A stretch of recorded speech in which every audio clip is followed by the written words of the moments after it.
Bonsoir à toutes et à tous. Donc c'est un véritable plaisir d'accueillir une nouvelle fois, pour la 4e fois, Claude Desplan, qui vient de New York et qui donc aujourd'hui va élargir un peu la perspective des questions de spécification et de diversité neuronale en les voyant en lien à la fois avec les fonctions physiologiques, les systèmes sensoriels, le système visuel tout particulièrement, et le voir dans une perspective évolutive qui, comme on le sait tous, est ce qui, in fine, permet de comprendre comment les structures biologiques sont organisées. Voilà, donc merci beaucoup à Claude encore pour ce dernier cours. C'était un grand plaisir de vous avoir parmi nous. Et donc à la suite, bien sûr, les questions permettront d'approfondir les questions abordées ce soir. Merci. Merci Thomas. Donc au cours des 3 dernières sessions, j'essaie de vous parler un petit peu de 2 choses. D'une part, comment le système nerveux pouvait se développer, et j'essaie d'argumenter de façon assez forte qu'en fait, le système nerveux s'est développé de façon très déterministe, au moins dans des animaux simples comme la drosophile, où en fait des lignées très précises peuvent amener à avoir la formation de neurones dans un ordre bien précis qui certainement sont impliqués dans la formation des circuits neuronaux. Dans les 2 prochains cours que j'ai donnés le 13 mai et le 20 mai, j'ai pris un petit peu le contre-pied de cela en disant qu'en fait, malgré tout, bien que les systèmes soient souvent très déterministes, en fait, il y a aussi pas mal de chances de place qui reste à la stochasticité dans la mesure où, en fait, les systèmes sensoriels, très souvent, font appel à la stochasticité afin d'augmenter le répertoire de gènes qui peuvent exprimer dans les récepteurs sensoriels. On a commencé un petit peu à parler d'abord de la vision, et en particulier la vision chez l'homme, dans lequel notre rétine a acquis une capacité à avoir en trichromatie grâce justement à une expression stochastique des gènes qui codent pour les rhodopsines, et comment on peut analyser ça en utilisant des organoïdes. Et la semaine dernière, je vous ai parlé plutôt du système olfactif, où là, le problème de stochasticité tient en fait au fait qu'il y a un énorme répertoire de gènes qui peut être exprimé, de l'ordre de 1500 à 1700 récepteurs olfactifs, des gènes qui codent pour des récepteurs olfactifs, donc de l'ordre de plusieurs 5, 6, 7% du génome est en fait uniquement lié à la formation des récepteurs olfactifs, et que la seule manière de pouvoir les mettre chacun dans chacun des récepteurs, c'est de le faire de façon stochastique, de donner une règle générale et de laisser les gènes choisir leur place, et simplement d'avoir une règle d'exclusion, c'est-à-dire que lorsqu'un gène est exprimé, aucun des autres gènes n'est autorisé à s'exprimer.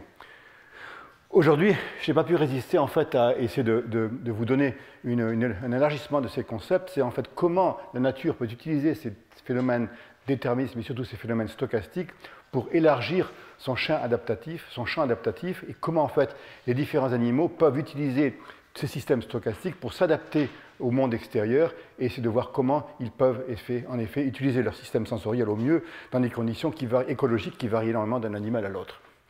Donc je vais vous montrer quelques jolies photos. Bien sûr, on va avoir affaire à des animaux qui ne sont pas des animaux modèles, des systèmes modèles, donc il est un petit peu plus difficile de les manipuler, mais vous arrivez à voir qu'on va arriver à manipuler un petit peu ces systèmes et à pouvoir analyser un petit peu ce qui se passe. Okay. Donc c'est l'évolution et l'adaptation des systèmes sensoriels. Donc on va commencer, puisque c'est quand même quelque chose qui me tient à cœur, c'est en fait le système visuel. Le système visuel, c'est quelque chose qui est extrêmement répandu. Dès qu'un animal vit dans le monde extérieur, à la lumière du jour, cet animal va arriver à avoir de la vision, et surtout avoir la vision des couleurs. Et donc ça, c'est bien sûr des fonds sous-marins. Et si vous regardez les poissons ont en effet une rétine qui est extrêmement bien adaptée à cette vision des couleurs, puisqu'en fait, ils sont tétrachromates, c'est-à-dire qu'ils expriment 4 types de pigments qui sont très fortement organisés dans ces sortes de réseaux avec des récepteurs aux UV, au bleu, au vert et au rouge, et donc une très belle détermination déterministe qui permet à ces poissons de bien voir en couleur. Il se trouve que lorsque les poissons sont... Là, vous allez avoir une représentation de l'évolution qui est un petit peu caricaturale, mais enfin. Donc, lorsque les poissons sont sortis de l'eau, qui sont devenus des mammifères, les mammifères avaient à vivre avec les dinosaures qui étaient à l'époque occupaient le monde. Et lorsqu'on vit avec les dinosaures, on tente à vivre le soir, rester petit. Et lorsqu'on vit le soir, en fait, on n'a plus besoin de la vision des couleurs, puisqu'en fait, les cônes ne sont pas sensibles à de très basses luminosités. Et donc, la plupart des animaux qui vivent la nuit sont devenus pratiquement... ne sont pas capables d'avoir la vision des couleurs. Donc, lorsque les poissons sont devenus des mammifères, on a perdu la vision des couleurs. Et par exemple, exemple, une souris a des récepteurs, des cônes qui sont sensibles au vert et au bleu, mais en fait, on peut considérer que ces animaux sont absolument incapables de voir quoi que ce soit comme couleur. D'accord ? Donc en fait, ce qui s'est passé chez l'homme, dans la mesure où on était Donc, en fait, quand vous allez dans une corrida en Espagne, en fait, le taureau, il ne voit absolument pas la cape rouge, il voit simplement un objet qui bouge en face de ses yeux. Il est absolument incapable de voir un petit peu ce qui se passe au niveau de la couleur. Il se trouve qu'il y a à peu près 5000 ans, donc vous allez voir une interprétation très caricaturale de l'évolution, il y a à peu près 5000 ans, on a eu besoin d'étendre notre spectre du bleu-vert vers le rouge. Et c'est bien sûr à l'époque où Adam on lui a offert une pomme. Et bien sûr, si la pomme n'avait pas été rouge, on serait encore là-haut et on serait très heureux. D'accord ? Donc en fait, ce qui s'est passé, c'est que, ce n'est pas 5000 ans, mais il y a à peu près 8 millions d'années, en fait, ce qui s'est passé, c'est qu'en fait, le gène du vert a été dupliqué et est devenu un gène rouge. Donc vous avez deux gènes l'un à côté de l'autre qui sont sensibles, l'un au vert, l'autre au rouge. Et cette configuration a permis à ces animaux, en fait, ce sont les gènes, les singes du Nouveau Monde, de devenir trichromates. En fait, c'est un rapport avec Adam et Ève, puisqu'en fait, c'est l'époque où les singes sont devenus des hunter-gatherers, donc ils sont allés ramasser des fruits, et c'était important de pouvoir ramasser des fruits qui soient mûrs, d'accord ? Donc, la conséquence de ça, c'est qu'en fait, le choix qui se fait entre le vert et le rouge sont deux gènes qui sont l'un à côté de l'autre. Il y a un seul promoteur. Ce promoteur choisit l'un des gènes ou l'autre des gènes, ce qui amène à une distribution stochastique du rouge et du vert, et qui fait qu'en fait, on est capable, maintenant avec le bleu qui existait déjà, de devenir trichromate, donc d'arriver à avoir une vision en couleur qui soit très pratique. Et en fait, si vous allez dans votre marché et que vous avez une vision normale, vous allez bien avoir arrivé à des fruits qui sont mûrs. Si vous n'avez pas le rouge, ce que tous les autres animaux mammifères ont, vous verrez bien sûr, vous serez incapable de discriminer les animaux, les fruits qui sont mûrs et les fruits qui ne sont pas mûrs. D'accord ? Bon, comme c'est très difficile d'utiliser ça, je vous l'ai déjà dit dans les précédentes cours, en fait, on étudie l'œil de drosophile où, là aussi, on a une distribution stochastique des pigments, des photorécepteurs, l'équivalent des cônes, qui sont à même de voir la couleur. Donc, en fait, dans chacun de ces 800 lieux unitaires, qu'on appelle une omatidie, il y a en fait 6 photorécepteurs, 8 photorécepteurs, 6 d'entre eux sont impliqués dans la vision en noir et blanc, c'est-à-dire la détection du mouvement ou la détection des formes, alors que 2 autres récepteurs, R7 et R8, qui sont l'un au-dessus de l'autre, sont à même de comparer la lumière qui les traverse, puisqu'en fait, ils sont dans le même champ visuel d'un point dans l'espace. Donc, le réseau lumineux passe d'abord dans la cellule R7, qui est sensible aux UV, et ensuite dans la cellule R8, qui est sensible au bleu, et ça permet de voir une discrimination entre les UV et les bleus, qui donc permet aux animaux de voir dans les couleurs froides. Ceci dit, il y a 2 types de ces yeux unitaires, de ces omatidies, qui existent dans les animaux. L'un qui détermine entre le UV et le bleu, l'autre qui détermine entre le UV et le vert. Et si on fait une coloration pour des anticorps contre le vert ou contre le bleu, on s'aperçoit qu'on a une détermination stochastique, qui est encore mieux représentée sur la prochaine diapositive, où en fait on s'aperçoit qu'on ne peut pas prévoir quel type de photorécepteur, quelle couleur ce type de récepteur va exprimer. Donc vous avez simplement un rapport qui est de 35% pour les bleus, de 65% pour les verts, qui est une distribution stochastique. Et comme on en a parlé un petit peu au préalable, est-ce que d'être une distribution stochastique qui est biaisée est quelque chose qui le met complètement stochastique ou non? De toute manière, ce qui est important, c'est qu'en fait, cette distribution n'est pas prévisible. Et donc, lorsque l'animal va devoir envoyer le signal qui vient de ce récepteur bleu au cerveau, il faudra qu'il soit à même d'instruire le cerveau qu'en fait, le cerveau reçoit une pixel qui vient du bleu et non pas une pixel qui vient du vert. D'accord ? On comprend en fait relativement bien comment cette distribution stochastique, je reviens un petit peu en arrière sur ce dont on a parlé les fois précédentes, mais c'est important pour ce dont je vais vous parler. Donc on sait très bien comment en fait cette distribution stochastique se passe, puisqu'en fait ce qui se passe, c'est que vous avez très tôt au cours du développement, lorsque ces omatidies, ces œufs individuels se forment, vous avez 8 cellules ici. 6 de ces cellules sont les bâtonnets qui sont capables de voir en noir et blanc pour les mouvements, et les 2 cellules sont R7 et R8 qui sont ici, et l'une de ces cellules R7 exprime ce gène spineless, qui est un facteur de transcription, qui est exprimé dans une bonne partie des cellules R7, mais pas dans d'autres, et en fait cette distribution de spineless, ce facteur de transcription, est capable de déterminer complètement le destin de ces cellules. Et je vous ai dit aussi que cet emphasogène est notamment exprimé dans les cellules R7 qui expriment dans la rhodopsine 4, qui est une des récepteurs aux UV, mais que si vous l'enlevez dans l'œil, spécifiquement dans l'œil, et on utilise des techniques assez sophistiquées pour n'enlever ce gène que dans l'œil, puisqu'en fait ce gène, si on l'enlève dans tout le corps, l'animal sera mort, mais on peut l'enlever uniquement dans l'œil avec des techniques de génétique très sophistiquées. Donc vous apercevez que vous perdez complètement l'expression de la rhodopsine dans lequel le gène spineless est exprimé, et si vous forcez cette expression dans tous les gènes R7, vous avez au contraire le fait que rhodopsine 4 est exprimé dans tous ces gènes-là. Donc on a maintenant compris comment se faisait l'expression de ces gènes. En fait, c'est parce que l'expression stochastique de spineless ici est celle qui détermine ce qui se passe. Donc bien sûr, ce qu'on a fait, c'est uniquement repousser le problème d'un cran en fait en disant c'est spineless qui est exprimé de façon stochastique, mais bien sûr, comment est-ce que spineless est exprimé? Et dans l'un de mes cours que j'ai donné il y a 2 semaines, on a essayé de comprendre comment ça pouvait se passer et comment chaque allèle de spineless pouvait en fait faire cette détermination. Maintenant, l'autre question qui se pose, donc on comprend au niveau mécanisme comment spineless et comment ces expressions de rhodopsine peuvent se faire, mais la question qui reste, c'est pourquoi est-ce que ces animaux ont choisi d'avoir une expression stochastique de leur rhodopsine? Dans le cas de l'olfaction, vous vous rappelez, la raison pour laquelle le système olfactif avait choisi d'être stochastique, c'est parce qu'on a un énorme choix de 1700 gènes. Il est absolument impossible d'imaginer un système qui pourrait dire tu te mets là, tu te mets là, tu te mets là, tu te mets là. Donc, comme je vous le disais au préalable, on laisse chaque récepteur choisir et on établit simplement des règles d'exclusion qui leur permettent d'être les seuls à être exprimés. Ça, c'est bien pour 1700 gènes, mais quand vous avez 2 gènes comme ça, quel est l'intérêt d'être stochastique? Et je dois avouer que je ne sais toujours pas à ce niveau pourquoi la nature a choisi d'être stochastique ici. Mais peut-être que la manière de comprendre le pourquoi, et en fait c'est ce que les gens qui font l'évolution font, c'est de demander pourquoi ça se fait ça, laissons voir dans d'autres espèces si en effet c'est un peu quelque chose de général ou pas. Donc on a pu se dire qu'en fait, regardons ce qui se passe et quelles sont les espèces où l'expression des rhodopsines est aussi stochastique. Donc on peut regarder en se concentrant uniquement chez les diptères, donc chez les mouches, et on s'aperçoit que pratiquement tous les mouches, tous les animaux des diptères, et on verra après plus tard chez les papillons et d'autres espèces, pratiquement toutes les espèces qui ont des choix à faire, qui ont une bonne vision des couleurs, vont le faire de façon stochastique. Donc on peut se dire, peut-être ce qui se passe, c'est qu'en fait, c'est très simple, c'est simplement que les mouches ne sont pas capables de faire un choix déterministe, et donc les pauvres ne sont pas très fortes, ils n'ont pas un très bon génome, peut-être qu'ils ne sont pas capables de faire ça. Je n'irai pas jusqu'à dire que j'étais prêt à croire ça, jusqu'à un jour, quelqu'un qui habite à Chicago m'a envoyé cette photo ici.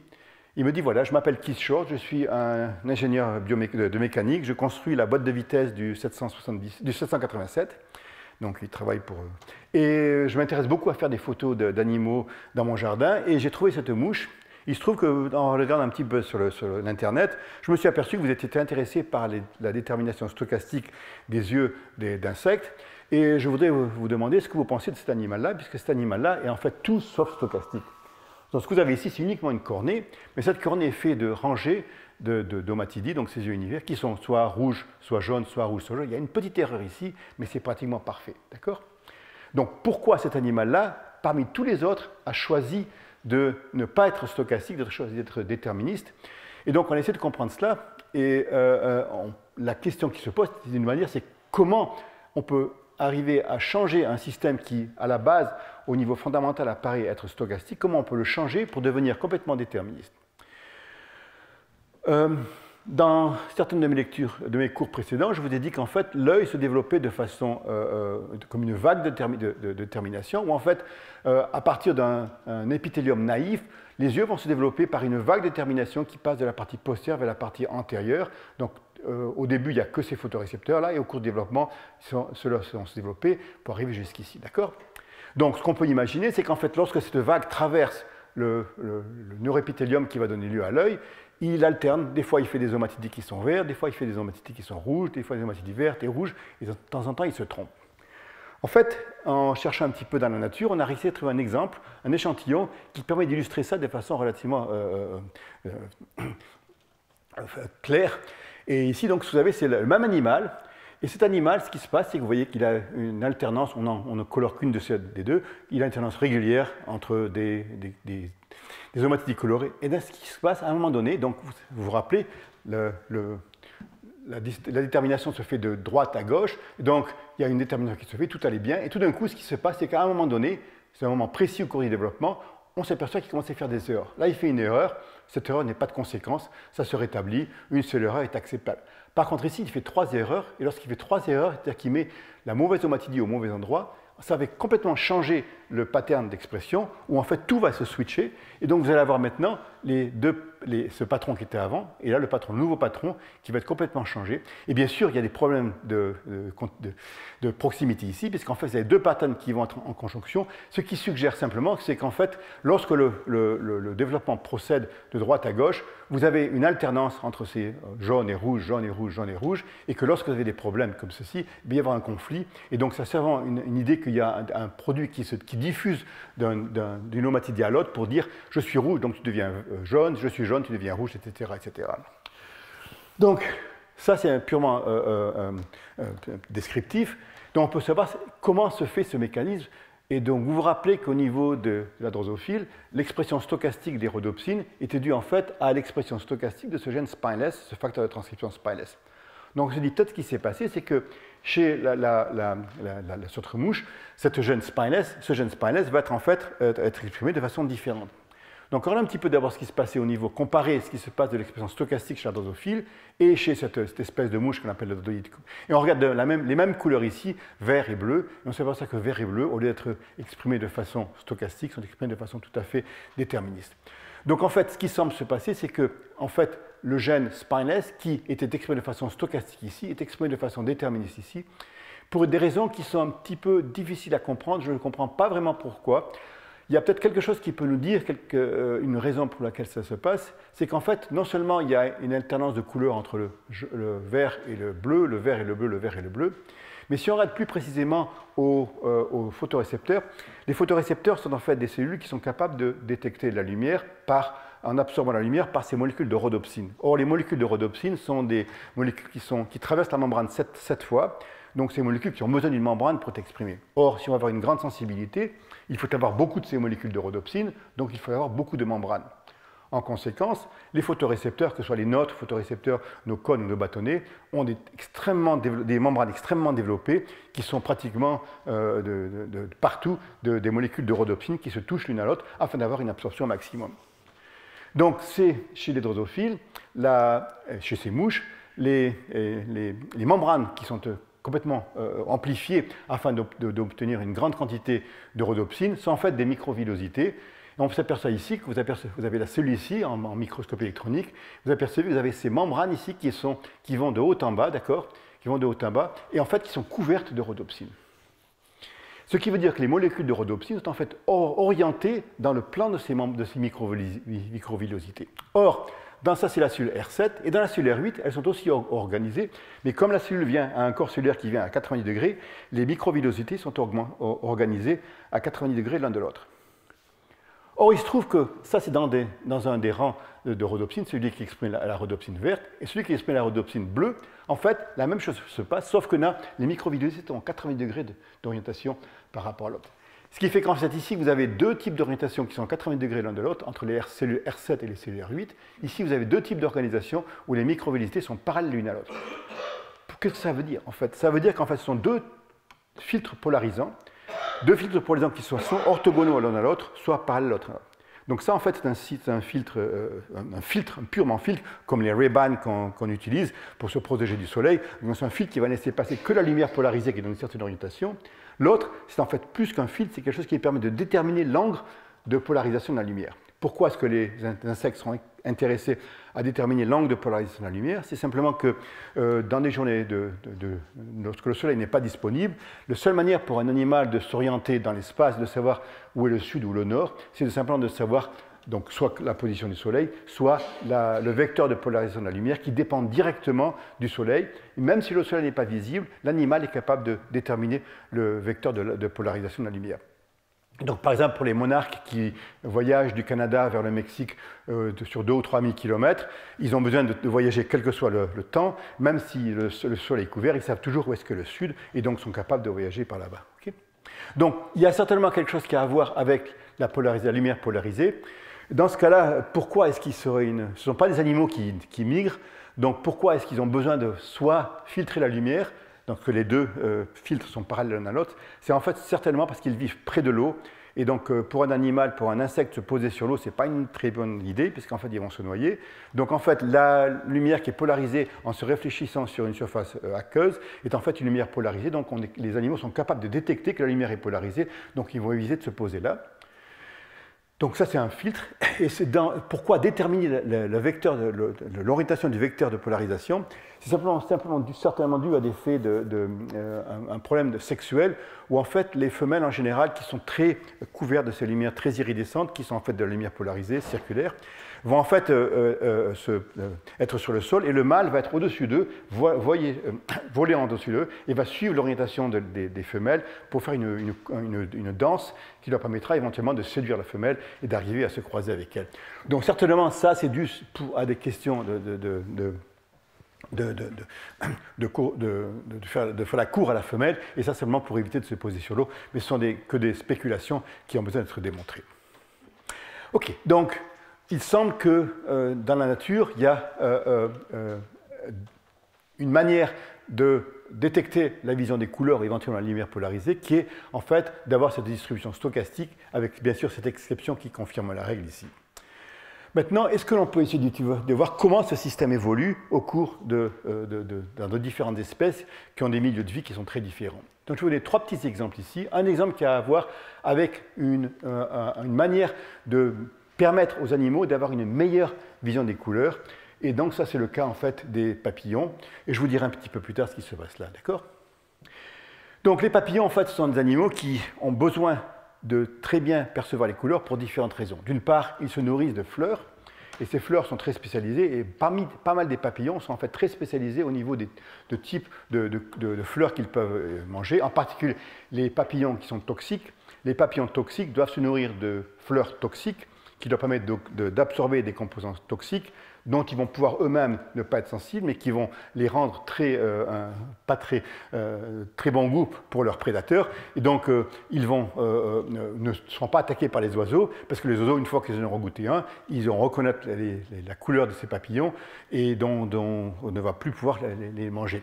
D'un autre côté, les papillons doivent pouvoir choisir ces couleurs et donc doivent être capables de reconnaître leurs fleurs préférées. Et d'un autre côté, bien sûr, les papillons vivent souvent ensemble dans de différentes espèces et ils doivent être capables de se reconnaître afin de pouvoir se croiser avec la bonne espèce. Les papillons, en fait, ont une très bonne vision des couleurs. Donc, vous avez ici un exemple où vous avez un disque de couleur jaune qui est en fait couvert de gouttes d'eau sucrée que les papillons ils sont capables d'absorber ça, et le papillon va associer le jaune avec le goût sucré, et si on lui donne le choix, sans bien sûr aucune eau sucrée, entre le jaune, bleu ou du vert ou du rouge, il va toujours choisir le jaune, et c'est avec un système très robuste. Une seule expérience d'exposition à du jaune va lui permettre de choisir le jaune chaque fois. Et on peut déplacer le filtre pour faire pas mal de contrôles, il va toujours choisir le jaune, où que soit le jaune. D'accord ? Et on peut faire la même chose avec du rouge, avec du vert, avec du bleu, avec tous les contrôles nécessaires. Donc les papillons, en fait, ont une très bonne vision des couleurs, ils sont capables d'utiliser ça de façon très active, pour permettre de reconnaître les fleurs et pour permettre de reconnaître leur espèce. D'accord ? Donc, on peut regarder un petit peu ce qui se passe au niveau de l'œil du papillon. Et donc, en comparaison avec l'œil de drosophile, on s'aperçoit que l'œil de papillon a la même chose, une distribution stochastique de ses photorécepteurs, sauf qu'au lieu d'avoir 2 exemples de photorécepteurs, il y a 3 types de photorécepteurs qui existent. Et là, les choses deviennent un petit peu compliquées, puisqu'en fait, vous vous rappelez que chez la drosophile, il y a 2 types de photorécepteurs, qui sont en fait des doubles dichromates, qui compèrent soit entre UV et vert, soit entre UV et bleu, donc de doubles dichromates. Les papillons sont beaucoup plus compliqués que ça, puisqu'en fait, elles ont 3 types d'omatidies qui ont soit du bleu, soit du vert, soit du rouge, soit de l'UV, soit une mixture de vert et de rouge, et ça paraît un petit peu très compliqué. Et d'autre part, au lieu d'avoir 8 photorécepteurs comme dans le cas de la drosophile, ils en ont 9. D'accord ? Donc, apparemment, cette structure de l'œil leur permet de voir mieux en couleur, et en fait, ils sont pentachromates, puisqu'ils ont en fait 5 types de rhodopsine qui leur permettent de voir tout ça en couleur. Mais comment est-ce qu'ils utilisent ça, et comment ils arrivent à cette distribution si précise, puisqu'en fait, vous avez ce type 1 où il y a bleu, vert, du vert foncé, ou bien alors à la fois bleu et UV, vert et rouge, ou bien alors uniquement UV, vert clair et une mixture de vert foncé et de rouge. Trois types qui sont bien déterminés, qui sont toujours du même type. Et comment est-ce que ceci arrive? Ça paraît un petit peu compliqué d'analyser ça, d'autant plus que ce sont des systèmes qui ne sont pas des systèmes faciles à manipuler. Mais on peut en fait simplifier le système simplement si on se concentre sur deux de ces photorécepteurs, et on arrive à la chose suivante. Donc, si on se concentre sur deux de ces photorécepteurs, on s'aperçoit que les trois choix sont en fait trois choix relativement simples. Parce qu'en fait, soit on a un choix de faire bleu-bleu, d'avoir un choix bleu-UV ou d'avoir un choix UV-UV. Et par la suite, peut-être que ces choix vont être associés aux autres types de rhodopsine qui vont être exprimés dans le reste des photorécepteurs. Bien sûr, cette configuration ici n'est pas trop différente de ce qui se passe chez la drosophile, avec la seule différence, c'est que dans chacune de ces omatidies, ce n'est pas une cellule qui choisit d'être entre UV1 ou UV2, mais c'est une seule cellule qui choisit d'être soit bleue ou violet ou UV, avec une deuxième cellule qui choisit d'être soit bleue, soit UV. Donc en fait, il semble qu'une possibilité, c'est que la manière dont les papillons ont évolué pour arriver à avoir une meilleure vision des couleurs, c'est d'avoir deux types de choix au lieu d'avoir un seul type de choix de façon stochastique, puisqu'en fait, cette population représente à peu près 25% des omatidies, celle-ci représente 25% des omatidies, celle-ci représente 50% des omatidies. C'est très simple, puisqu'en fait, chaque photorécepteur ici choisit soit d'être bleu ou UV avec un 50%, 50-50. Et donc, vous avez un quart qui sont comme ça, un quart qui sont comme ça, et vous avez soit bleu UV ou UV bleu.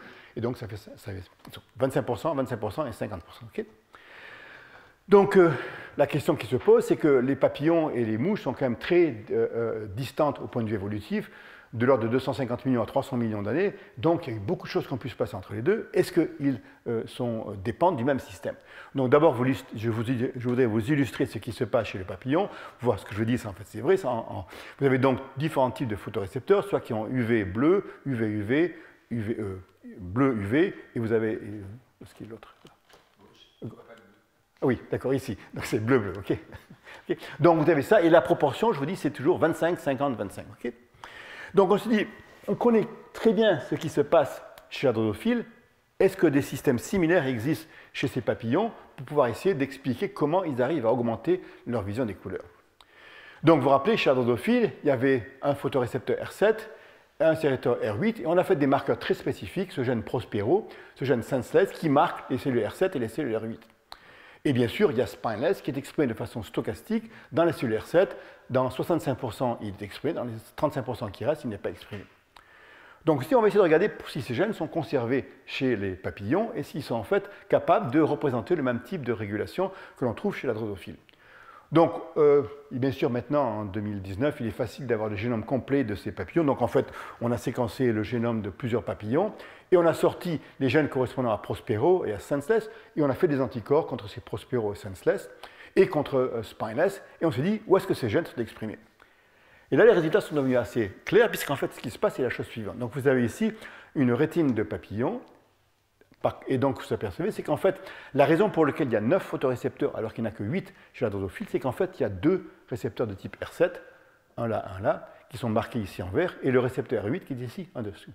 Donc, au lieu d'avoir un R7 et un R8, vous avez deux R7 et deux R8, et en fait, c'est un petit peu ce à quoi s'attendait, puisqu'en fait, il semble que maintenant, une explication de l'augmentation de la capacité de ces papillons à voir en couleur est due au fait qu'ils sont capables de faire non pas un choix, mais deux choix stochastiques où les deux cellules R7 peuvent devenir soit UV, soit bleu. Mais bien sûr, ce sont uniquement des spéculations. Est-ce qu'on peut montrer si en effet c'est vrai?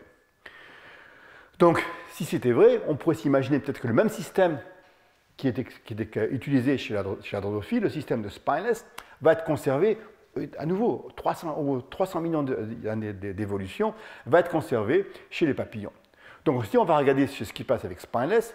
Et donc, chez la drosophile, spineless is on ou off. Okay. On peut s'imaginer que chez les papillons, vous aurez trois types de possibilités, puisqu'il y avait deux choix, soit spineless, spineless, soit spineless off, ou bien alors off, off. D'accord. Donc ici, on va regarder ça.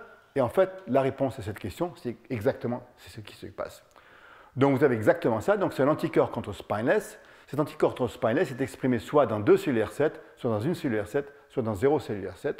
Et donc ce qui explique, c'est qu'en fait, le phénoménon que l'on observe avec l'augmentation de la vision de couleur chez les papillons est simplement dû au fait qu'on a fait une duplication d'une cellule R7.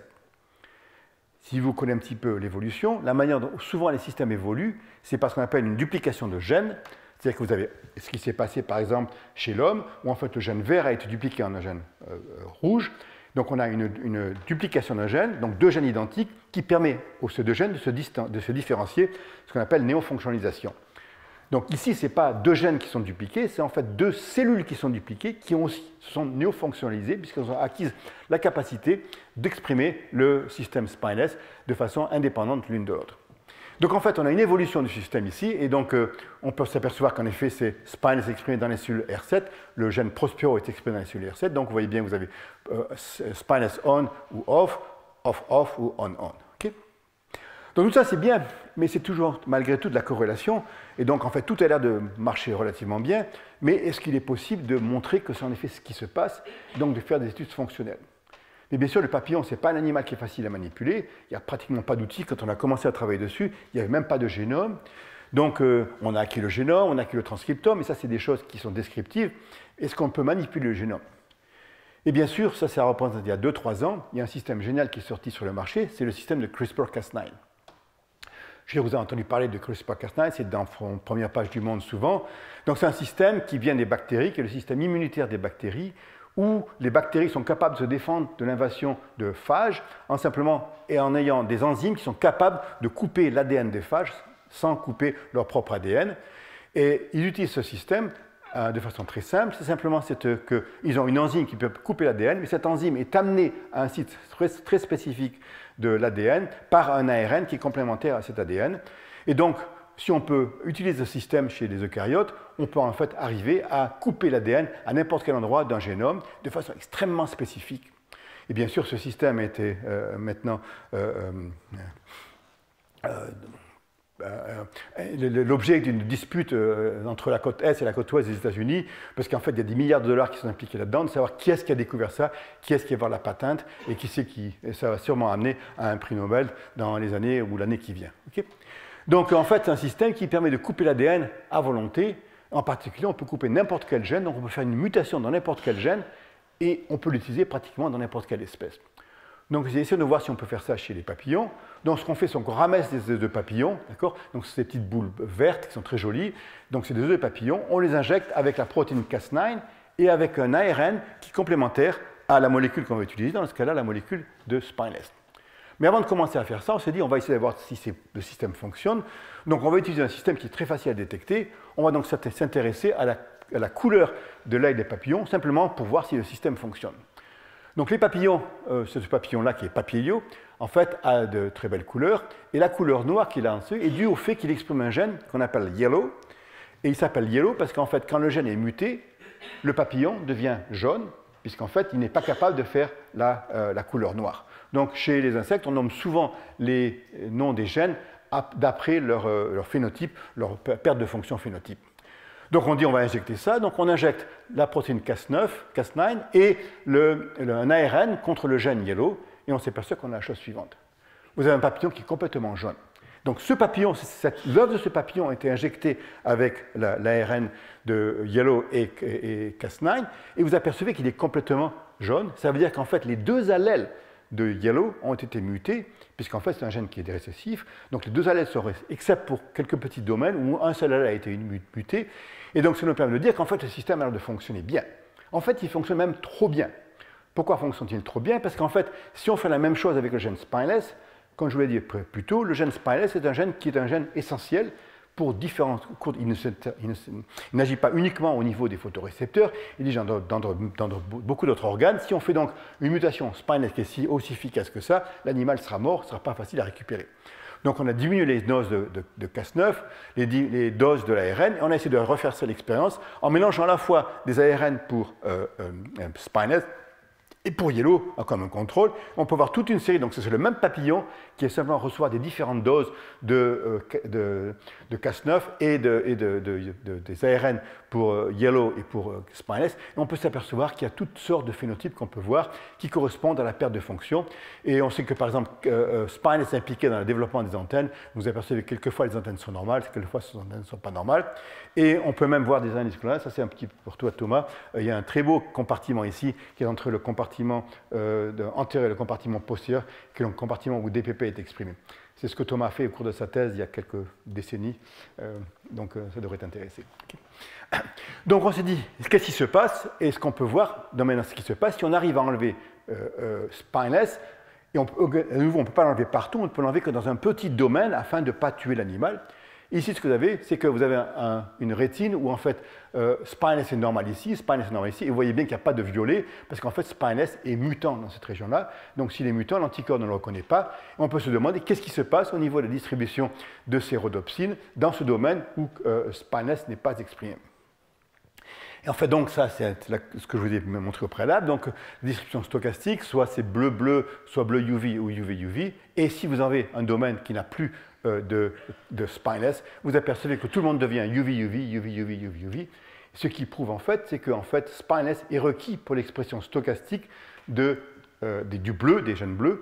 Et donc, si vous n'avez plus spineless, tout le monde prend la décision de devenir UV. On n'a plus ni les UV blue, ni les blue-blue. Non, okay.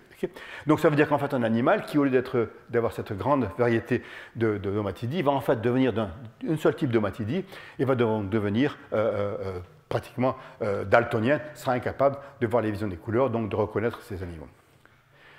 Donc c'est un exemple qui vous montre comment la nature elle peut utiliser le même système que chez la drosophile et simplement en faisant une duplication de ces cellules, l'utiliser pour pouvoir amplifier sa vision de couleur et donc de pouvoir arriver à voir ce qui se passe et de reconnaître leur partenaire sexuel et les fleurs. D'accord ?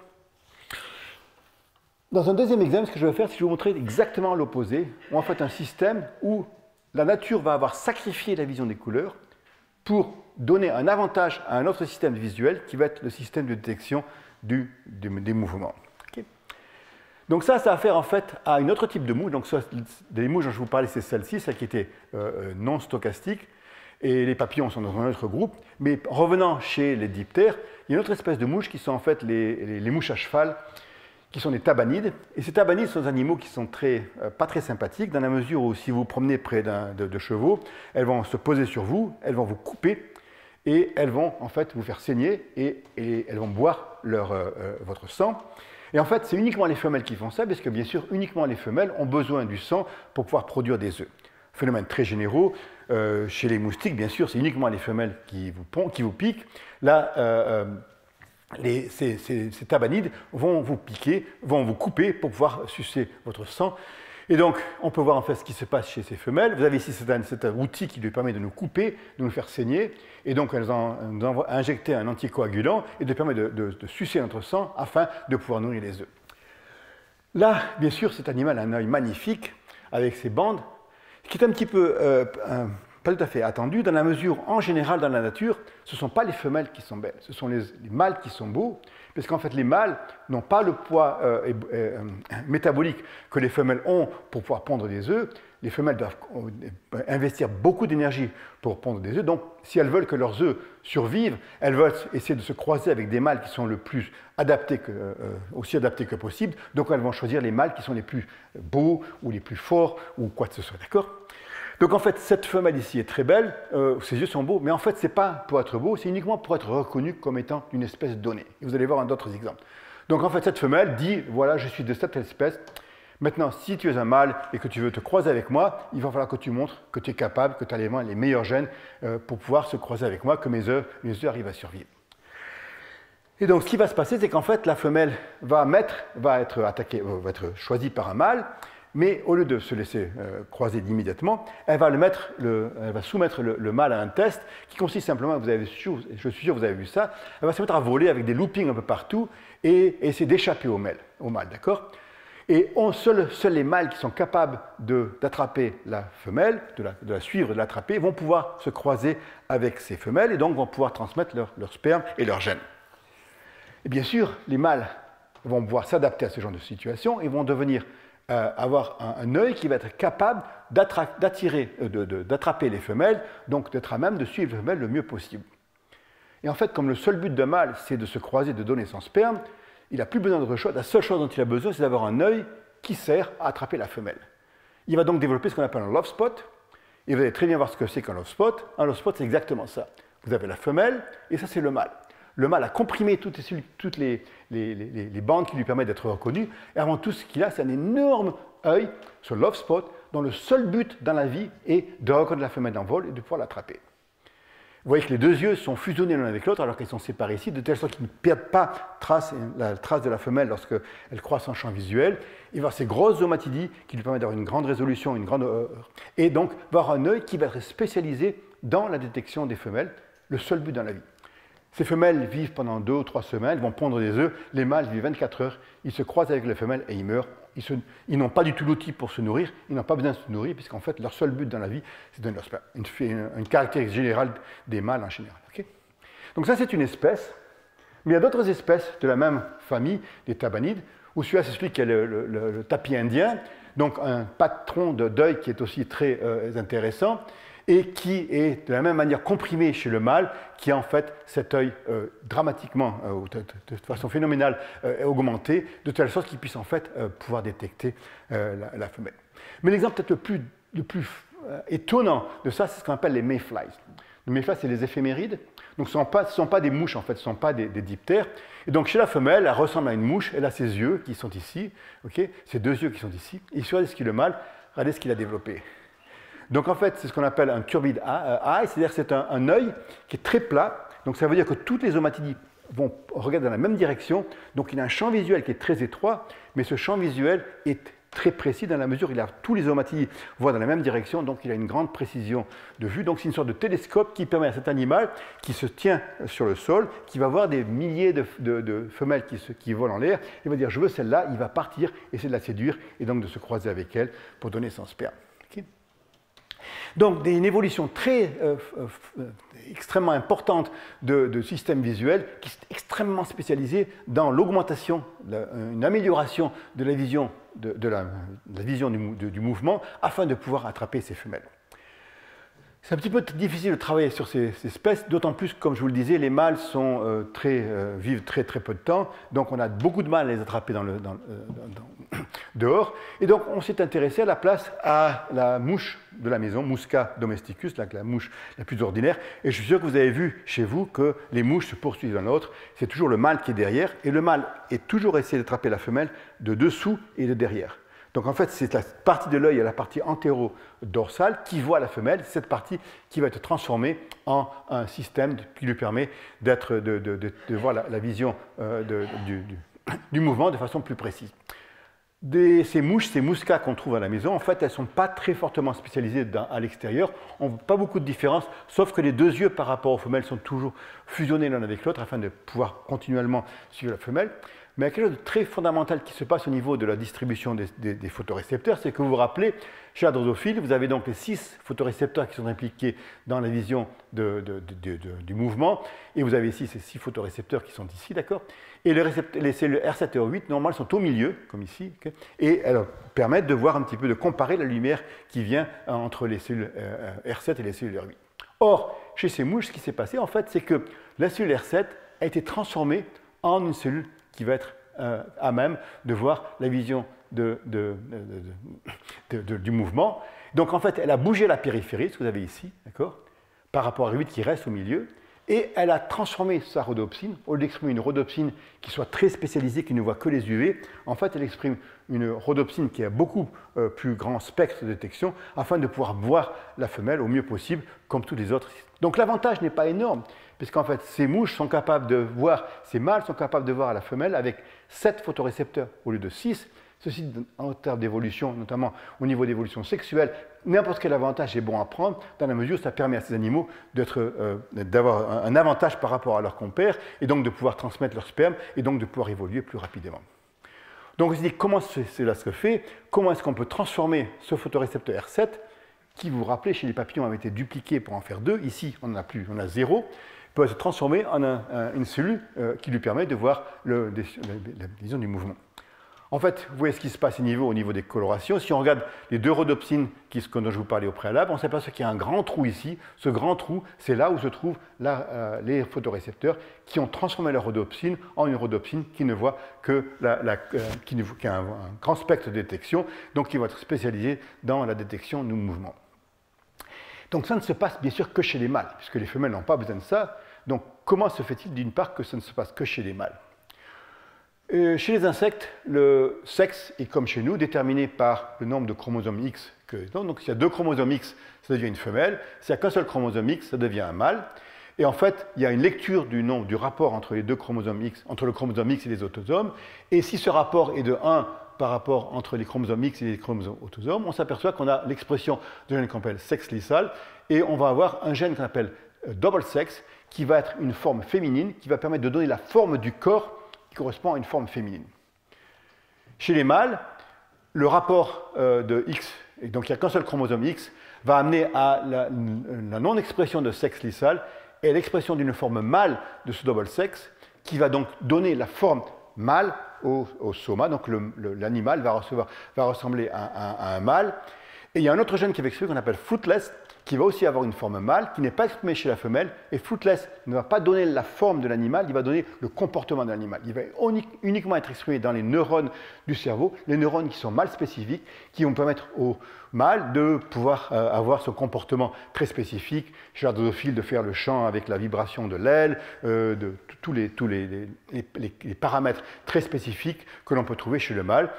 Et donc, dans notre cas, on se dit, en fait, ce qui doit se passer, c'est que, puisque c'est une transformation physique du corps de l'animal, on devrait s'attendre à ce que la forme double sex mâle soit exprimée là-dedans. En fait, si on prend dans n'importe quelle des espèces, si on exprime la forme double sex femelle chez un mâle, il a la forme d'un mâle, et si on prend double sex femelle chez un mâle, il devient femelle, sa forme est femelle, et vice-versa. Si on change celui-là, on exprime double sex mâle chez une femelle, elle a une forme de mâle, et on peut faire la même chose avec le comportement. Si on met la forme fruitless mâle chez une femelle, elle va se comporter comme un mâle. Donc on se dit, où est-ce que fruitless est exprimé? Et en fait, si vous avez une femelle ici, vous avez un mâle, que à l'endroit où il y a ce love spot, où les photorécepteurs ont été transformés, le gène double sex est exprimé très spécifiquement là. Donc en fait, cet animal sait qu'il est un mâle. Le reste des photorécepteurs, ils n'ont pas besoin de savoir si c'est un mâle ou femelle, ils sont partout pareils, mais cette région-là a besoin de savoir qu'elle est mâle, donc elle va être distincte de la femelle, et donc de pouvoir être exprimé ce gène double sex.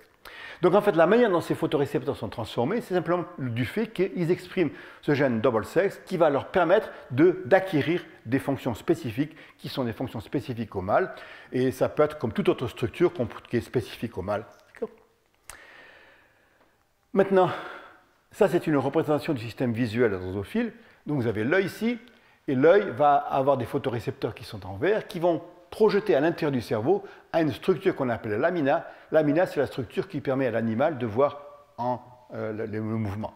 Donc, c'est spécialisé dans le mouvement. Et les cellules R7 et R8, dont je vous parlais, qui sont impliquées dans la vision des couleurs, vont traverser cette structure-là et vont se projeter vers la médulla, où la vision des couleurs va être interprétée.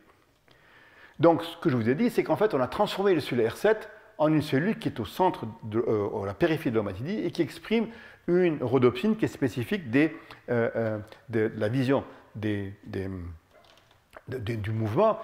Mais ce qu'il faudrait faire, si on voulait que ce soit très utile, c'est qu'elle ne se projette pas au niveau de la médulla qui est impliquée dans la vision des couleurs, mais qu'elle se projette avec les autres photorécepteurs qui sont impliqués dans la vision du mouvement. Donc on s'attend en fait, c'est que ce photorécepteur change ses projections et en fait devienne un autre photorécepteur qui va se projeter au niveau de la cellule lamina. Et en fait, c'est exactement ce que l'on voit. On s'aperçoit qu'en fait, ces photorécepteurs R7 vont se projeter au niveau de la lamina, de telle sorte qu'en fait, maintenant, il y a 7 photorécepteurs au lieu de 6 qui sont impliqués dans la vision du mouvement. Et si on regarde un petit peu ce qui se passe au niveau de la projection, donc c'est la médulla, là où il y a la projection de cellules R7 et R8. Chez les femelles, vous voyez que R8 et R7 sont projetés ici. Et chez les mâles, dans la partie dorsale, ces cellules ne projettent plus dans la région dorsale, alors qu'ils continuent à projeter dans la région dorsale, puisqu'en fait, ils sont arrêtés dans la région précédente au niveau de la lamina qui est impliquée dans la vision du mouvement. Donc, il y a un deuxième exemple ici où on voit comment la nature peut s'adapter et changer légèrement son système afin de pouvoir se spécialiser à la fonction particulière de ces animaux, dans ce cas-là, de pouvoir chasser la femelle. Je peux vous donner quelques petits autres exemples. C'est donc toujours dans la même famille de tabanides. Vous avez ici ce qu'on appelle les texans. Donc, vous voyez peut-être la forme du Texas ici, oui. Ça, c'est une autre qui a de très jolis yeux, d'accord. Et ça, c'est peut-être la plus... donc, celle-là n'est pas très jolie. En fait, c'est ce qu'on appelle un killer fly. Ce sont des mouches qui, en fait, sont sur le sol comme ça, et dès qu'elles voient un objet qui passe, elles vont arriver, elles vont partir à sa recherche, et au lieu d'aller comme ça, en fait, elles vont prédire sa course, et donc vont arriver et si c'est un insecte, on va l'attraper, et vont pouvoir le tuer et le manger. D'accord? Ce sont des mouches carnivores qui sont vraiment très efficaces, un peu comme les libellules. Okay? Donc, dans ce cas-là, le mâle dit, voilà, je voudrais bien me croiser avec vous, madame, et il est à côté d'elle, elle dit, d'accord, mais moi je ne veux pas, non, désolé. Alors le mâle, ce qu'il va faire, c'est qu'il va décoller, et il va traverser le champ visuel de la femelle, et la femelle voit un point qui est dans l'espace, elle ne sait pas ce que c'est, elle y va, elle va le tuer. D'accord? Donc en fait, le mâle va se sacrifier pour pouvoir attirer l'attention de la femelle. Seuls les mâles qui sont capables d'échapper aux femelles qui vont les tuer sont capables de se croiser avec les femelles. Donc c'est un petit peu sélection très difficile, mais bon, ça marche à ce problème. Donc bon, il y a des mantes religieuses qui mangent la tête du mâle après avoir s'être croisé avec elle. Dans ce cas-là, c'est uniquement si elles arrivent à survivre qu'elles vont pouvoir se croiser. L'histoire ne dit pas si en fait ils vont se faire manger malgré tout à la fin, une fois qu'elles seront croisées. Okay. Et puis il y a bien sûr des patterns d'œufs qui sont très artistiques. Ça, c'est de Nicolas Gampel et de Benjamin Prudhomme qui sont à Marseille et en Allemagne, qui ont ces colorations absolument fantastiques dans l'œil de mâle et de femelle. Et comment la nature arrive à peindre de façon si reproductible ces patrons si sophistiqués reste quelque chose qu'on aimerait bien comprendre et qui est d'un certain intérêt. Donc je vais donner deux exemples où en fait le système visuel a évolué de façon très caractéristique afin de permettre une adaptation au mode de vie de ces animaux. Dans le troisième exemple que je vais vous donner, on va s'apercevoir qu'en fait il y a d'autres animaux qui n'ont pas besoin beaucoup de leur système visuel, mais qui dépendent avant tout d'un système olfactif, et en particulier du système des phéromones. Et bien sûr, on va parler ici des fourmis, puisque les fourmis, comme vous le savez, sont des animaux sociaux qui, en fait, dépendent essentiellement de leur contrôle de phéromones. La fourmi de laquelle je vais vous parler, ce qu'on appelle Harpegnathos saltator, c'est en fait une fourmi sauteuse d'Inde du Sud qui vit dans des relativement petites colonies et qui va sauter pour attraper ses proies. D'accord ? Donc, la vie d'une fourmi, c'est avant tout dans la termitière et dans la fourmilière. Et dans la fourmilière, bien sûr, ce qu'on voit, c'est pas grand-chose. D'accord ? Donc, en conséquence de ça, les yeux de fourmis sont relativement petits par rapport aux énormes yeux des drosophiles qui sont très visuels. Mais les antennes sont extrêmement développées puisque les antennes sont en fait le nez des insectes. Vous avez des toutes petites antennes qui permettent à ces mouches de détecter les odeurs. Elles sont quand même malgré tout capables de sentir des odeurs, mais les antennes sont très très fortement développées chez ces insectes. Et je ne sais pas si vous vous rappelez ces dessins de Gary Larson, qui a un petit peu disparu. C'est un scientifique qui faisait des très beaux dessins, très humoristes sur différents sujets scientifiques, et c'est toujours très bien observé, d'accord ? Donc c'est l'utilisation de phéromones qui est extrêmement important chez les insectes, d'accord ?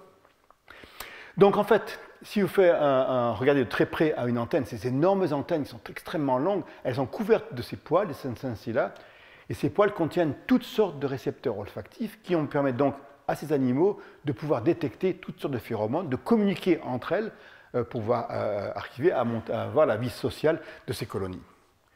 Donc en fait, si on regarde un petit peu au répertoire de récepteurs olfactifs qu'on a chez ces insectes, et je vous ai un petit peu parlé de ça la semaine dernière, chez les mouches, vous avez à peu près 60 récepteurs olfactifs.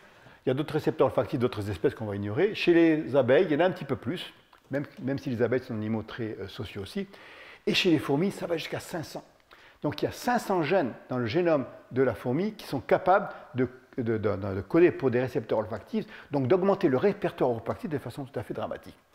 Et pour comparaison, je vous rappelle que chez l'homme, en fait, elles ont plus de récepteurs olfactifs que nous en avons, mais moins malgré tout que la souris ou les chiens de Kennedy qui vont sentir vos bagages quand vous arrivez aux États-Unis. D'accord ? Donc un grand nombre de récepteurs olfactifs, et là, les choses commencent à devenir un petit peu plus intéressantes. En fait, tout ce que je vous ai dit la semaine dernière, c'est qu'en fait, chez la souris, qu'on a utilisé en regardant en détail, ces récepteurs olfactifs, ces 1400 récepteurs olfactifs, sont exprimés de façon stochastique, de telle sorte qu'en fait, un récepteur se exprimé dans un seul récepteur, une cellule réceptrice, et donc de façon très précise.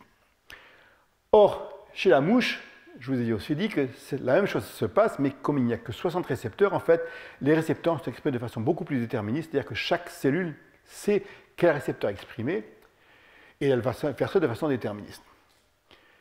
Et donc l'idée, c'est qu'en fait, si vous avez 1400 récepteurs, on ne peut pas le faire de façon déterministe. Si vous en avez 60, on peut arriver à le faire. La question qui se pose, c'est qu'est-ce qui se passe si on en a 500? Et 500, c'est beaucoup plus proche de 1400 ou de 400 chez l'homme que de 60. Donc il est possible d'imaginer qu'en fait, la fourmi, même si elle est beaucoup plus proche au bon niveau évolutif des mouches que des humains, va peut-être utiliser un système un peu comparable. Donc comment on peut investiguer ça? Donc, d'une manière ou d'une autre, il faut essayer de comprendre comment ces 60 récepteurs olfactifs qu'on trouve chez la mouche vont être amplifiés pour devenir 500 récepteurs chez la fourmi. D'accord?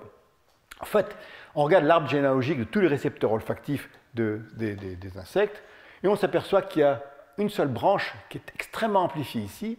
Cette branche qu'on appelle 9 exon, ce n'est pas très important de savoir, c'est une branche qui n'existe même pas chez la drosophile et qui a été évoluée de façon extrêmement importante, et à peu près 2/3 des récepteurs olfactifs de la fourmi proviennent des amplifications de cette branche. D'autres branches sont aussi amplifiées de façon indépendante. Donc, certainement, ce sont des récepteurs qui sont plus à même de détecter les phéromones.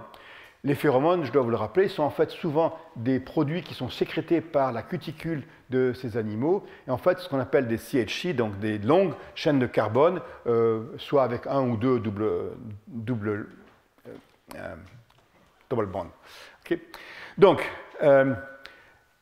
l'autre chose que je dois vous dire, c'est qu'en fait, de façon un petit peu surprenante au point de vue évolutif, vous le savez peut-être, mais les récepteurs olfactifs humains ou de souris ou de chiens sont en fait des protéines qui sont liées à des G-protéines, ça s'appelle des GPCR, qui ont 7 domaines qui traversent la membrane.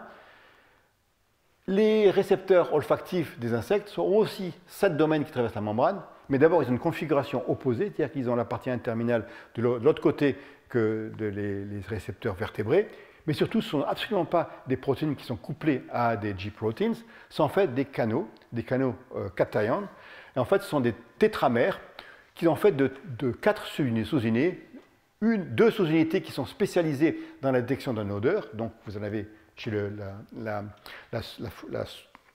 mouche, vous en avez 60, chez les fourmis, vous en avez 500, qui sont capables de reconnaître 500 différentes odeurs ou 60 différentes odeurs, mais toutes ont besoin d'un corécepteur qui s'appelle ORCO, pour Olfactory Receptor Co-Receptor, donc sont tous des tétramères avec 2 unités spécialisées et 2 unités générales, d'accord? Donc un autre récepteur qui va avoir détecté l'odeur Y va toujours avoir aussi ce système ORCO. Donc si on veut essayer de manipuler le système olfactif de la mouche ou de la fourmi, ce qu'on peut faire, c'est simplement utiliser un système très simple, c'est de faire une mutation dans ORCO, et si on fait une mutation ORCO, donc qui est un récepteur général dans tous les récepteurs, si on fait une mutation là, on va pouvoir rendre ces animaux anosmiques, incapables de sentir quoi que ce soit comme odeur, en particulier incapables de sentir les phéromones. Tout ça c'est très bien, mais faire de la génétique sur un animal qui est social, ce n'est pas très facile, puisque comme vous le savez, les fourmis sont des animaux sociaux où simplement seule la reine est à même de pondre des œufs. Donc la manière dont les choses fonctionnent, c'est la chose suivante. La colonie fonctionne et elle produit des travailleuses. Les travailleuses sont tous des femelles, mais ce sont des femelles qui ne sont pas capables de pondre des œufs ou qui n'ont pas le droit de pondre des œufs en général. Et en saison, à peu près maintenant dans l'année, la colonie, la reine, va produire des œufs qui sont exactement identiques aux œufs qui vont donner des travailleuses, mais ces œufs vont être nourris pendant leur vie larvaire de substances différentes, par exemple la gelée royale, qui vont faire que ces animaux, ces larves, vont se développer en reines. Et les reines vont être différentes des travailleuses, dans le sens, d'abord, elles sont beaucoup plus grosses, elles vont avoir un ovaire, elles auront des ailes. Au même moment, la reine va aussi pondre des œufs qui ne vont pas être fécondés, donc elle va s'arranger pour que l'œuf ne passe pas dans la spermathèque, elle va poser des œufs non fécondés. Ces œufs non fécondés vont produire des animaux qui sont haploïdes, qui sont simplement des mâles. Là aussi, les mâles sont simplement des machines à produire de sperme, elles n'ont pas besoin d'être très compliquées, elles ne vont pas vivre très longtemps, et donc ce va être des mâles qui vont avoir des ailes. Et un jour dans la saison, souvent dans la plupart des espèces au mois de juin, la colonie va libérer ses mâles, quelques heures après, elle va libérer ses femelles, et toutes les colonies autour vont faire la même chose. Et ça va être une grosse orgie pendant la nuit, toutes ces mâles vont se croiser avec ces femelles, et chaque femelle va en général se croiser avec à peu près 50 mâles, va se remplir de sperme, et au bout de la nuit, elle va tomber au sol, et elle va couper ses ailes, et pendant 3 mois, elle ne va pas manger, elle va simplement pondre des œufs. Ces œufs vont devenir des larves. Ces larves vont être nourries par ses propres œufs. Elle va pondre des œufs trophiques qui vont permettre de nourrir les œufs. Elle va éventuellement manger ses ailes pour pouvoir avoir un peu de nourriture. Et au bout de 3 mois, ces larves vont éclore comme adultes et la colonie va débuter. Et à ce moment, la reine va pouvoir se nourrir et va continuer à pondre des œufs. Donc bien sûr, ce n'est pas quelque chose de génétiquement très facile à manipuler, dans la mesure il faut trouver des reines, il faut qu'elles se croisent au bon moment, il faut qu'elles se volent nuptiales, etc. C'est vraiment très compliqué, et donc jusqu'à présent, personne n'avait réussi à faire de la génétique, soit chez les abeilles, soit chez les fourmis. Donc, quand vous avez une reine qui se croise avec un mâle, elle va produire avant tout des travailleuses, exactement le même génétique que celle-ci, simplement elles sont nourries de façon différente. Elles vont produire à la saison des reines vierges et en même temps des mâles. Et bien sûr, dans une même colonie, les mâles ne vont jamais se croiser avec les reines vierges, puisqu'on veut absolument qu'il y ait cette diversification, enfin, dans la mesure où tous ces animaux sont reliés en ayant la même mère, donc on veut absolument qu'il y ait une diversification. Donc ces femelles vierges vont se croiser avec des mâles d'autres espèces, et ces mâles vont se croiser avec des femelles d'autres espèces, d'accord? D'autres colonies, pardon. Donc, on a ce système-là.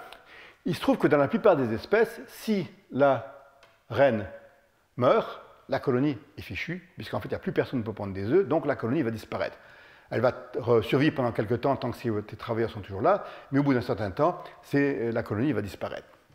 Sauf que dans notre espèce, Harpegnathos, ce qui se passe, c'est une espèce relativement primitive, dans le sens où, en fait, les travailleuses ont un ovaire, ont une spermathèque, et en fait, au cours de leur développement, pendant qu'elles vivent, elles sont en fait croisées avec leurs frères mâles, qui ne touchent pas les reines vierges, mais elles vont se croiser avec les travailleuses, ce qui fait qu'en fait, toutes les travailleuses ont un tout petit ovaire et ont des œufs qui sont fécondés, ce qui fait qu'elles peuvent pondre non seulement des œufs mâles, mais aussi des œufs femelles. Chez les abeilles, si on tue la reine d'une colonie d'abeilles, les travailleuses sont capables de pondre des œufs, mais ce sera uniquement des œufs mâles parce qu'elles ne sont pas fécondées. Donc les gènes vont pouvoir éventuellement se propager à d'autres colonies, mais la colonie va être perdue. Ici, ces travailleuses sont capables de pondre non seulement des œufs mâles, mais aussi des œufs femelles, mais elles sont absolument interdites de le faire. C'est-à-dire que si elles le font, elles vont être polissées, c'est-à-dire qu'elles vont être maintenues comme ça en l'air pendant 24 heures en disant bad girl, ne le faites pas de nouveau. Et elles vont revenir au travail quelques temps après. D'accord? Donc, elles peuvent pondre des œufs, mais elles ne sont pas capables de le faire. Par contre, dans cette espèce, si la reine vient à disparaître, ce qui va se passer, c'est que certains des travailleuses vont devenir ce qu'on appelle des gamergates, c'est-à-dire des pseudo-queens, qui vont être dans la peau d'une travailleuse, mais qui vont pouvoir développer leurs ovaires et vont pouvoir être autorisées maintenant à produire des œufs et donc à maintenir la colonie en vie. Comment se fait-il? En fait, ce qui se passe, c'est que lorsque la reine meurt, la reine disparaît ou qu'on l'enlève, cela va induire une dispute ou des bagarres entre les jeunes travailleuses qui vont se battre. Mais en fait, ce n'est pas une bataille à mort, c'est en fait une bataille qui est avant tout une bataille très rituelle, où en fait les femelles vont échanger entre leurs antennes et vont s'échanger pour, on peut voir peut-être le film là, vous avez donc ont été colorés avec des feuilles, et vous apercevez qu'elles se battent entre elles, donc elles échangent, elles ne se font pas mal du tout, elles échangent. Très rapidement, la plupart des travailleurs ont abandonné la bagarre, il va en rester que 3 ou 4 qui vont continuer à se battre pendant près de 1 mois, et en fait, elles échangent leurs hormones, et c'est plus du qu'est-ce que t'es beau, qu'est-ce que je suis beau, qu'est-ce que t'es beau, qu'est-ce que t'es beau. Elles vont se renforcer, et elles vont devenir donc des pseudo-reines. Et ces pseudo-reines vont être autorisées à pondre des œufs et à maintenir la colonie.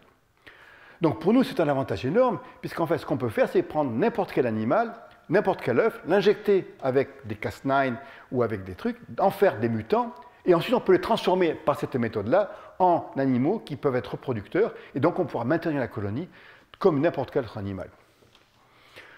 Donc, non, ça c'est bien. Autre chose qui est intéressante pour nous, c'est qu'en fait, maintenant, si vous avez donc le système où vous avez une gamergate qui permettre à la colonie de survivre, mais que vous arrangez pour remettre une vraie reine là dans cette colonie, ce qui va se passer, c'est que cette vraie reine va avoir des hormones, des phéromones de reine beaucoup plus puissantes, et à ce moment-là, les travailleuses vont se tourner contre la gamergate et vont dire « Hey, c'est pas une vraie reine, tu reviens au travail, donc elle va être polissée, elle va redevenir une travailleuse, d'accord? Et en fait, sur la position, vous voyez ici, donc c'est une ancienne reine qui est en train d'être remise au pas, en étant donc polissée, elle va être maintenue comme ça. Intéressant, en fait, c'est qu'en fait, elle la tient pendant 24 heures comme ça, et en faisant ça, en fait, elle est contaminée, cette travailleuse-là est contaminée par ces phéromones ici. Et en fait, un peu plus tard, elle va être reconnue comme étant contaminée par des phéromones, elle va être elle-même polissée par d'autres travailleuses, parce qu'elle a été exposée à des phéromones. D'accord. Fait trop bien son travail. Okay. Donc, on va essayer de voir maintenant, est-ce qu'on peut manipuler le système olfactif de ces animaux? Et bien sûr, la manière de manipuler le système olfactif des animaux, c'est en fait d'empêcher leur communication sensorielle par phéromones, et la meilleure manière de faire ça, c'est de faire une mutation dans le gène ORCO. Donc, je vous passe tous les détails. On a réussi donc à faire une mutation de gène ORCO dans un œuf normal qui s'est développé comme travailleuse, qu'on a promu au rang de Gamergate et qui a pu pondre des œufs. On peut donc permettre de faire des colonies, on peut faire des croisements, on peut faire de la génétique. On peut donc avoir des animaux en quantité qui sont mutants pour le gène ORCO et qui sont homozygotes mutants pour le gène ORCO. Donc la première question qui se pose, comment est-ce que ces animaux se comportent? Et en fait, elles se comportent de façon tout à fait comme des animaux qui sont incapables de se communiquer l'un avec l'autre, donc un comportement autiste. Et en fait, ce que vous apercevez ici, c'est un graphe qui vous donne le temps que les animaux, en rouge, les animaux hétérozygotes ou homozygotes, wild type, ils passent la plupart du temps entre eux, à communiquer entre eux, à s'occuper des œufs, à s'occuper de la nourriture, à s'occuper des poubelles, etc. Et de temps en temps, il y en a qui sortent, mais si elles sortent, c'est uniquement pour aller chasser des criquets, et donc pour ramener des criquets dans l'intérieur de la colonie, pour pouvoir se nourrir. Au contraire, les animaux qui ont perdu leur gène ORCO passent tout leur temps à l'extérieur, ils n'interagissent pas avec les autres, ils ne vont jamais chasser, ils vont simplement de temps en temps rentrer pour prendre un petit peu de nourriture, et donc vont devenir complètement autistes, incapables de se comporter de façon sociale, d'avoir leur communication sociale. Donc, une première chose, c'est qu'en fait, on a réussi à avoir un modèle ici qui nous permet de comprendre comment ces animaux sont capables de communiquer. Et ce qu'on peut essayer de même, c'est de remettre en fait certains de ces phéromones, de ces récepteurs, pour savoir quels sont les phéromones qui sont importantes, les phéromones sociales, les phéromones de crainte, les phéromones sexuels, les phéromones de reine, etc., qui leur permettent de se comporter de cette manière-là. Maintenant, vous vous rappelez que je vous ai dit qu'il y avait 500 récepteurs olfactifs chez ces animaux, qui étaient beaucoup plus importants que les 60 qu'on trouve chez la drosophile. Et donc, la question qu'on peut se poser, c'est que est-ce que ces gènes sont exprimés de façon stochastique ou ils sont exprimés de façon déterministe? En fait, on a un petit peu du mal à répondre à cette question, mais on peut regarder un petit peu ce qui se passe au niveau de ces mutants en comparant le cerveau d'un animal qui est normal et d'un animal qui est mutant pour le gène ORCO. Et ça, ici, c'est ce qu'on appelle le lobe antennal, qui est en fait l'endroit où tous les récepteurs olfactifs vont projeter. Chez la drosophile, vous vous rappelez peut-être, il y avait 60 récepteurs olfactifs qui vont projeter à 60 gloméruli. Chez la souris, il y avait 1400 récepteurs qui allaient projeter à 1400 gloméruli. Ici, vous avez 500 récepteurs qui vont se projeter à 500 gloméruli. Okay. Donc, vraiment très similaire à ce qui se passe chez la souris. Et dans le mutant ORCO, ce qu'on aperçoit, c'est qu'en fait, on a perdu 90% de ces gloméruli, c'est-à-dire en fait, il semble que beaucoup des récepteurs olfactifs aient disparu, et en fait, les récepteurs qui restent vont se projeter dans des gros gloméruli, donc on a 10 fois moins de gloméruli, mais ils sont plus gros, malgré tout, vous voyez que le lobe antennal est beaucoup plus petit. Donc l'idée qu'on se dit, c'est que peut-être en fait, si on n'a pas ORCO, ça veut dire que les animaux sont incapables de sentir des odeurs, donc ils ne vont plus avoir d'activité électrique, et peut-être que l'activité électrique est nécessaire pour que ces récepteurs survivent. Un autre modèle, c'est qu'en fait, ORCO, qui est une forme tétramère avec les récepteurs olfactifs, si ORCO n'est pas là, peut-être que les récepteurs olfactifs ne sont pas capables de se plier, d'acquérir leur configuration normale, et en fait, peut-être que le Golgi ou le réticule endoplasmique va être constipé, et les cellules vont peut-être mourir. Et en fait, c'est ce qui semble se passer, puisqu'en fait, vous avez ici, dans le cas d'un animal normal, vous avez ces groupes de cellules bleues qui sont en fait des noyaux, des noyaux de récepteurs olfactifs, et ça représente à peu près une centaine de noyaux, une centaine de cellules qui vont innerver un des 500 qui va contenir tous les récepteurs olfactifs. Et vous apercevez que chez les mutants ORCO, il y a une mort cellulaire énorme, en fait, les groupes sont beaucoup plus petits, il reste donc très peu de ces récepteurs olfactifs, ils ne sont pas tous morts, mais il en reste très peu, et c'est ceux qui vont en fait innerver les quelques glomérules que vous avez qui restent dans cette situation-là. Donc on pose la question, si tout ça c'est intéressant, c'est qu'en fait l'activité apparaît être requise pour que ces neurones survivent, okay, mais la question se pose, c'est pourquoi tous ne meurent pas? Pourquoi l'activité n'est que requise que dans certains exemples? Alors, il est possible qu'en fait, ceux qui restent, simplement ceux qui ont échappé à la mort, mais qu'il n'y a pas de raison bien particulière pour lesquelles ils seraient résistants ou pas. Donc, ce qu'on peut faire, c'est regarder au transcriptome de ces animaux et de les comparer au transcriptome. Donc, on va regarder quels sont les récepteurs olfactifs qui sont exprimés ici et quels sont ceux qui restent lorsqu'on a enlevé le récepteur orco. Et là, les résultats sont un petit peu surprenants. Donc, c'est le même diagramme que je vous ai proposé tout à l'heure. Vous vous rappelez, il y avait cette amplification énorme de ce qu'on appelle des 9 exons, donc contre quelque chose qui est très spécifique de la drosophile. On se serait attendu que peut-être, en fait, cette amplification de ces 9 exons est une famille de récepteurs qui a besoin d'activité pour survivre. Et donc, on aurait pu s'attendre qu'en fait, que tous ces récepteurs-là devraient mourir, et peut-être que certains, la plupart des autres, vont survivre. Mais ce n'est pas du tout ce qu'on voit. Parce qu'en fait, vous avez en rouge, vous avez l'expression chez une femelle de récepteurs. Donc la plupart des récepteurs sont exprimés à différents niveaux. Et là, vous avez l'expression chez les mutants. Et vous apercevez que vous avez un récepteur ici, mais le plus proche au point de vue phylogénétique, le plus proche au point de vue polygénétique qui est exprimé chez le normal, n'est plus exprimé chez le mutant, mais celui-là est exprimé. Pareil ici, pareil ici, pareil. En fait, il semble que les récepteurs qui sont exprimés sont distribués sur l'arbre phylogénétique, qui dit qu'en fait, il est difficile de prévoir quelle va être la raison pour laquelle ces récepteurs survivent par rapport à d'autres. En fait, on pourra dire ce qui se passe chez le mâle. Les mâles ont un répertoire de récepteurs olfactifs qui est beaucoup plus restreint, puisqu'ils ont une vie qui est beaucoup moins élaborée. Et on s'aperçoit que ceux qui survivent chez la femelle aussi survivent chez le mâle. Okay. Et donc, en fait, on peut se poser la question, c'est qu'est-ce qui se passe dans ces récepteurs? Pourquoi est-ce qu'ils survivent? Et donc, il y a certainement quelque chose dans leur séquence, dans celui-là, dans celui-là, dans celui-là, dans celui-là, dans celui-là, qui est spécifique, qui lui permet de survivre en dépit de l'absence du gène ORCO. Donc, on essaie de regarder ça de plus près, et pour l'instant, je dois avouer qu'on n'est pas encore été capable de comprendre pourquoi ces récepteurs survivent par rapport aux autres, qui sont très proches, arrivent à mourir.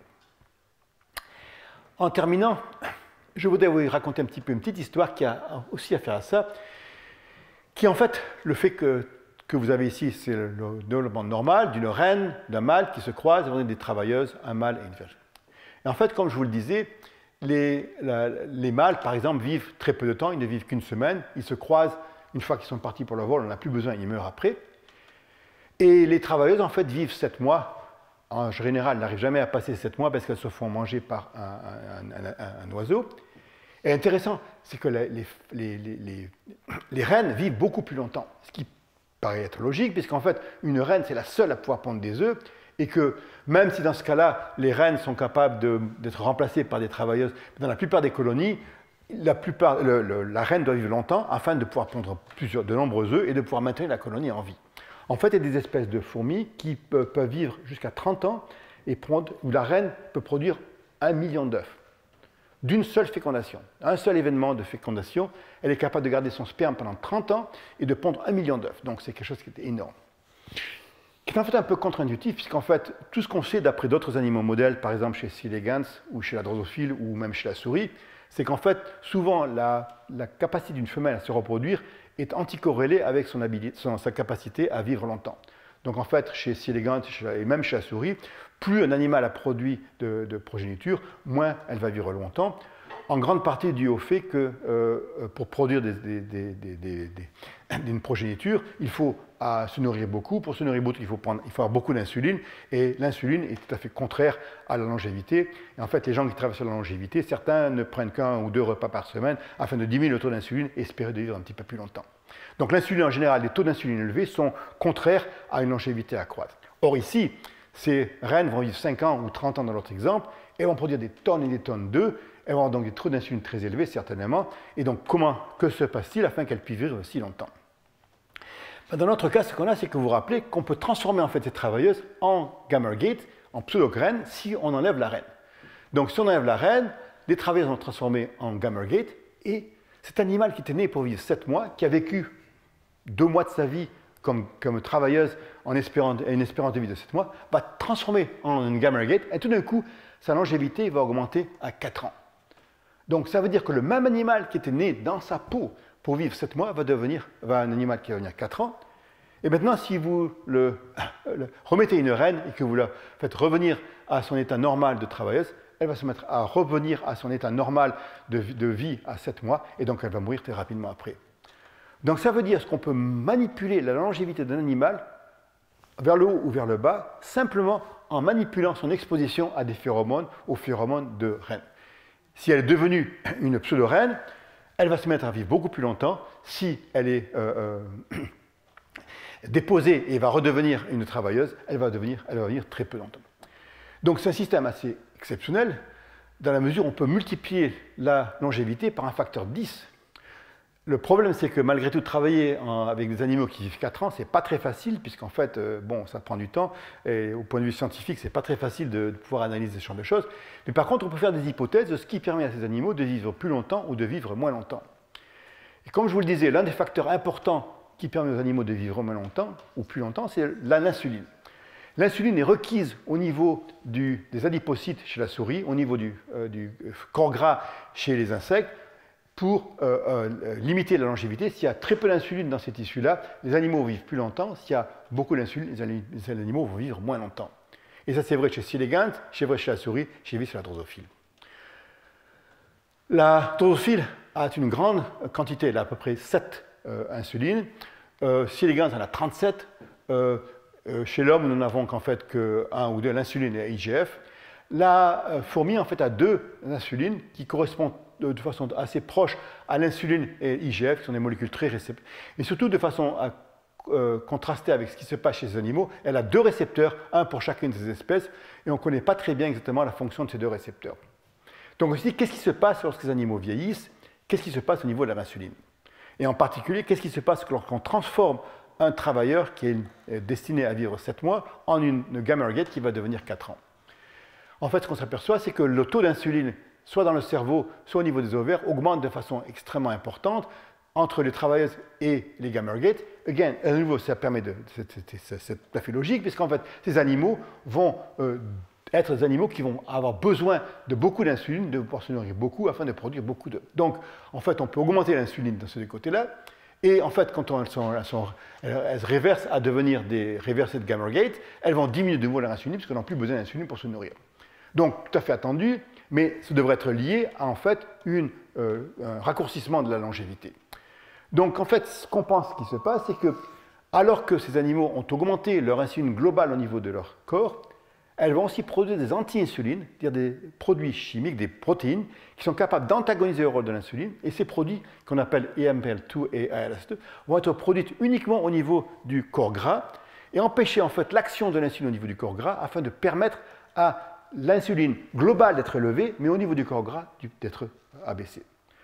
Donc, c'est un petit peu délicat de tester ces modèles de niveau fonctionnel dans la mesure où bon, il faut faire des mutations dans ces gènes qui sont sûrement très létaux, mais on essaie de manipuler ça de différentes manières, de montrer que ce modèle est en fait correct. Donc, en fait, ce qu'on a en main, c'est un système qui permet de comprendre comment, en fait, lorsqu'on passe d'une travailleuse à une gamergate, on augmente le taux d'insuline de telle sorte que les ovaires qui étaient toutes petites deviennent des grandes ovaires, qu'elles se mettent à pondre des œufs. Mais en même temps, on produit ces anti-insulines qui empêchent l'activité d'insuline, qui augmentent la durée de vie et permettent d'entraîner ces animaux de vivre beaucoup plus longtemps. Donc, ce que je vous ai dit aujourd'hui, c'est en fait vous donner un nombre d'exemples où on peut voir comment on peut analyser le comportement des animaux et l'évolution de ces systèmes sensoriels, soit olfactifs, soit visuels, afin de permettre l'adaptation de ces systèmes au mode de vie de ces animaux et comment il y a une grande plasticité où on garde toujours le même phénomène, les mêmes systèmes fondamentaux, l'expression des rhodopsines, l'expression des récepteurs olfactifs, on garde tous ces systèmes, mais on les adapte en amplifiant les gènes, en amplifiant les cellules, et de permettre de voir comment elles peuvent éventuellement s'adapter à la vision, à la mode de vie de ces animaux. Ça, c'est un petit peu de la vraie biologie, de la biologie au sens naturel, d'accord, la biologie de la science naturelle. Et en fait, par les temps qui courent, le système politique n'est pas très favorable à l'utilisation d'autres animaux. En fait, on se concentre avant tout sur la souris, chez l'homme, éventuellement sur des systèmes modèles comme Coeleganthes, la levure, mais pas sur des animaux comme ça. Et donc, en fait, il n'y a plus personne qui connaît ces animaux, il y a très peu de personnes qui travaillent sur ces animaux, et en fait, on dépend énormément de bénévoles qui, en fait, nous donnent des informations, qui observent les animaux, qui nous donnent l'information, qui nous aident à trouver ça.